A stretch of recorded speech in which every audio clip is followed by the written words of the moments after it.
A continent of 650 million people spent decades watching the same story repeat. A new leader promises to fix everything. He takes control of the oil. He prints money.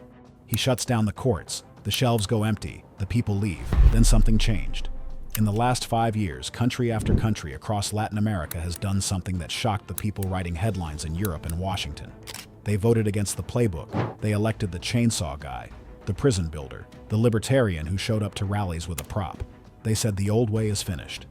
This is not a political advertisement for any side. It is a factual walkthrough of what happened, what the numbers actually show, and what Latin America could look like in the next few years if these experiments hold. Because the map is changing faster than most people realize, and the story behind it is not what anyone expected.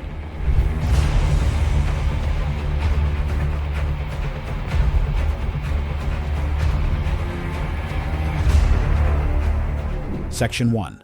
How Latin America got here. To understand what is happening right now, it helps to understand what came before. And what came before, across much of the continent for 50 years, followed a very specific pattern. A leader rises with a simple promise. The rich have stolen from you. I will take it back. He nationalizes the oil industry, the mines, the farms.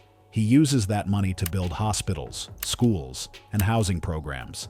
For a while, if oil prices are high, it works. People eat better. Children go to school. The numbers look good. Then the price of oil falls. Or the factories that were seized stop producing because the people running them have no incentive to keep them efficient. Or the money printing starts because the government needs to pay for programs it can no longer fund any other way. Inflation arrives. Then hyperinflation. The currency becomes worthless. Businesses close. Medicines disappear from pharmacies, and the people who built the system either flee or get arrested. This is not a theory. It is a documented sequence that played out in Cuba, in Venezuela, in Nicaragua, and partially in Bolivia.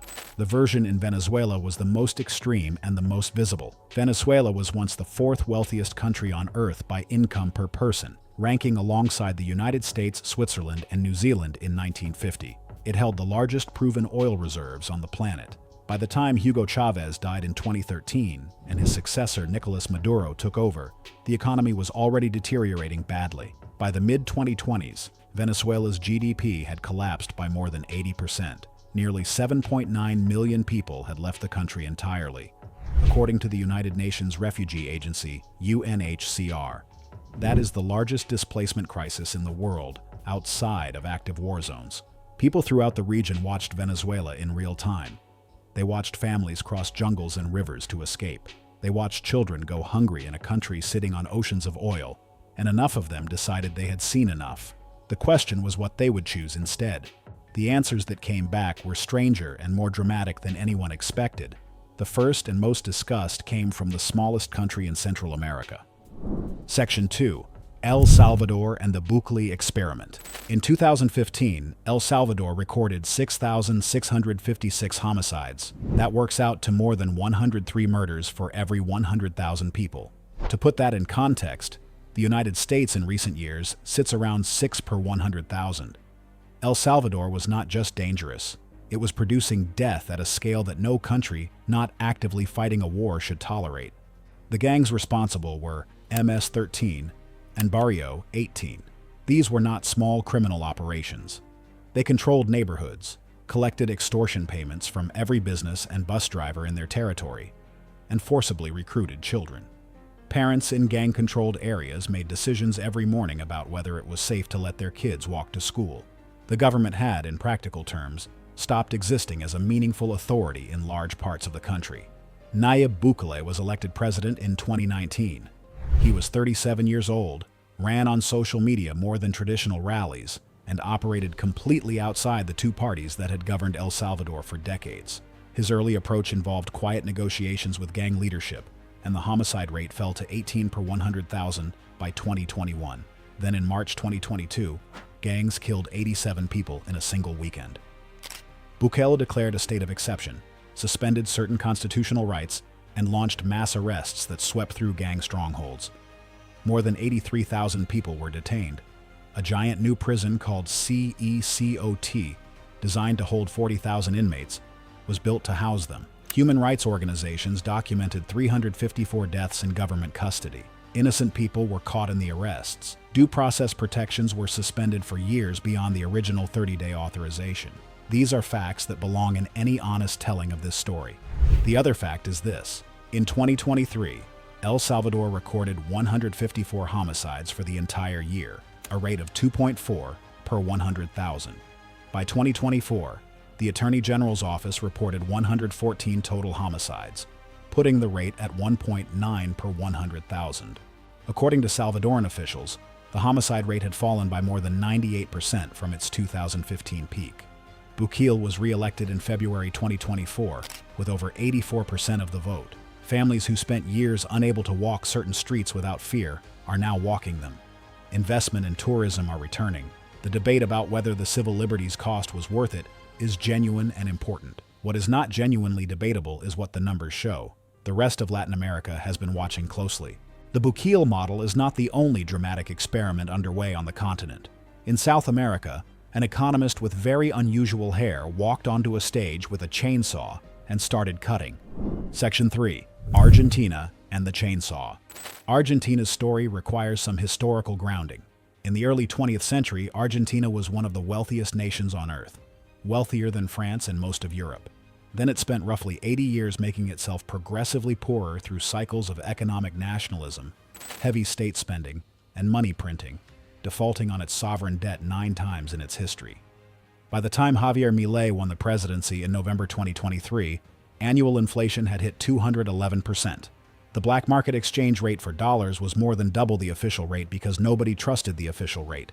Monthly inflation was running at 13% and climbing, spiking to 25.5% in December 2023, after a currency devaluation his government initiated on arrival. Milei is an economist who describes himself as an anarcho-capitalist. His campaign symbol was a literal chainsaw, representing what he planned to do to government spending.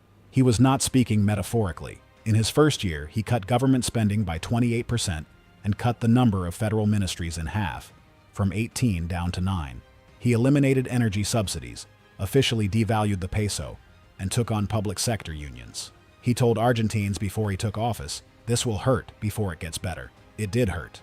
Poverty rates spiked to 53% in the first half of 2024 as subsidies ended and prices adjusted. Unemployment rose. The immediate pain was real and significant. Then the data shifted.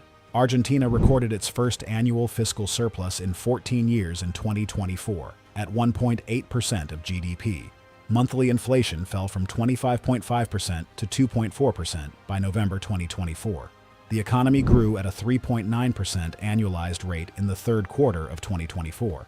Poverty fell back to 32% by the first half of 2025, its lowest level since 2018. GDP growth was tracking at 6.4% by late 2025. These numbers do not erase the genuine suffering of Argentine families who lived through the price spikes and benefit cuts, but they represent something virtually no previous Argentine government accomplished, actually stopping the inflation machine rather than just slowing it temporarily before turning it back on when political pressure built. Milei has not flinched. Whether that holds when the next election arrives is the central question. These are the two loudest stories. The shift across the continent, though, is broader than 2 countries. Section 4. The quieter shifts.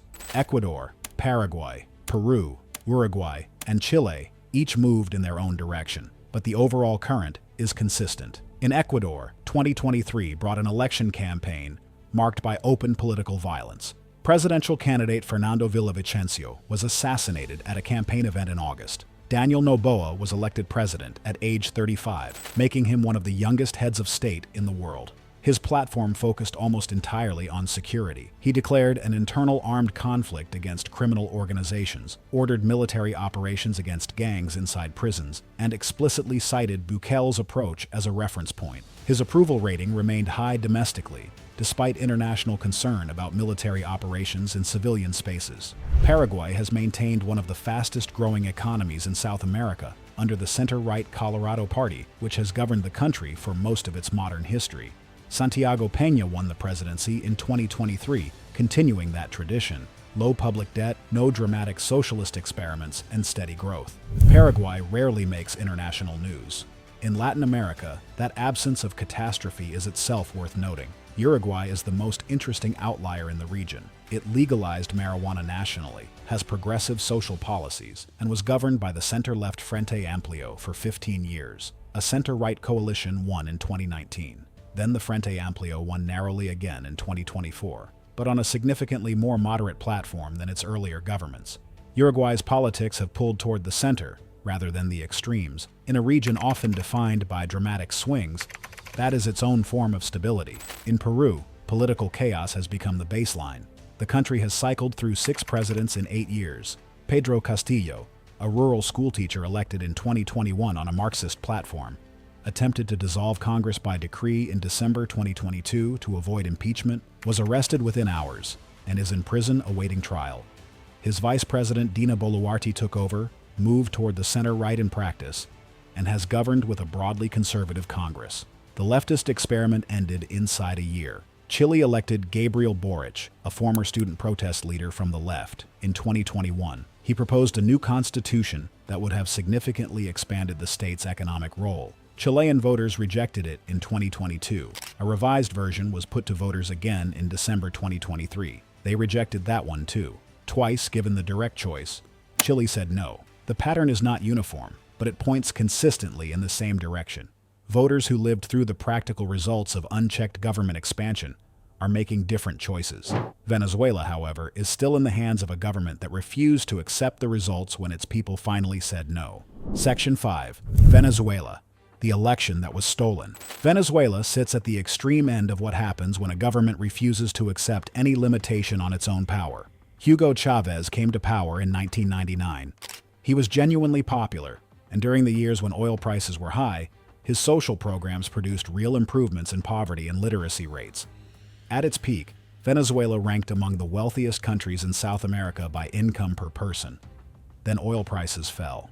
The private sector had been gutted through nationalizations. The state oil company PDVSA had been purged of engineers and replaced with political loyalists after a 2002 strike. Corruption had reached every level of the government and the military. Chavez died of cancer in 2013. His successor, Nicolas Maduro, had none of his political gifts and all of his authoritarian instincts. Under Maduro, Venezuela's GDP fell by more than 80%. Nearly 7.9 million Venezuelans fled the country, according to UNHCR. On July 28, 2024, Venezuelans voted in a presidential election. Opposition candidate Edmundo Gonzalez ran against Maduro. Venezuela's voting system generates paper tally sheets at each polling station, and by law, party poll watchers are entitled to receive official copies. The opposition collected tallies from more than 80% of polling stations. Those tallies, reviewed by the Washington Post and assessed by the Carter Center, showed Gonzalez receiving roughly 67% of the vote to Maduro's 30%. The government-controlled National Electoral Council declared Maduro the winner without releasing precinct-level tallies. The Carter Center stated, "The election did not meet international standards, and the results did not reflect the will of Venezuelan voters." Brazil's Lula, historically sympathetic to the Maduro government, refused to recognize the official result. Argentina, Uruguay, and Ecuador recognized Gonzalez as the legitimate president-elect. Gonzalez fled to Spain. Maduro remained in power. Protests were met with force, resulting in 23 deaths. The population has already spoken as clearly as any population can. What happens next is no longer a democratic question. It is a question of when the military and security apparatus that keeps Maduro in power decides the calculation no longer works in his favor. Colombia has its own version of this tension, playing out through democratic channels rather than outright theft. Section 6. Colombia and the vote in 2026. Colombia's history is unlike anywhere else on the continent. The FARC guerrilla movement operated inside the country for more than 50 years. The Medellin cartel under Pablo Escobar turned parts of the country into open war zones. At its peak in 1991, Medellin recorded 381 homicides per 100,000 people. The recovery from that period is one of the most remarkable urban transformations in modern history. Medellin's homicide rate fell by more than 95% from its 1991 peak through sustained investment in infrastructure, education, and policing. The city became a genuine international case study in recovery. In 2022, Gustavo Petro won the presidency with 50.4% of the vote in a runoff, becoming Colombia's first leftist president. A former member of the M19 guerrilla group turned senator and mayor of Bogotá, Petro came into office with plans for land reform, higher extraction taxes, and expanded government healthcare. Foreign investment slowed. His major reform agenda was repeatedly blocked by Congress. Corruption allegations involving his inner circle added to the political pressure. By mid-2025, Petro's approval rating had dropped to around 29% according to polling by Invamer, with disapproval at 64%. More recent surveys in early 2026 show a recovery toward the high 40s, partly driven by a large minimum wage increase. But his term ends in August 2026, and he cannot run again under the Constitution. Colombia's presidential election is in May 2026. The race is developing between candidates who would continue Petro's direction and center-right candidates drawing on the security-focused legacy of former President Álvaro Uribe. What Colombia decides will say a great deal about whether the broader regional shift has staying power.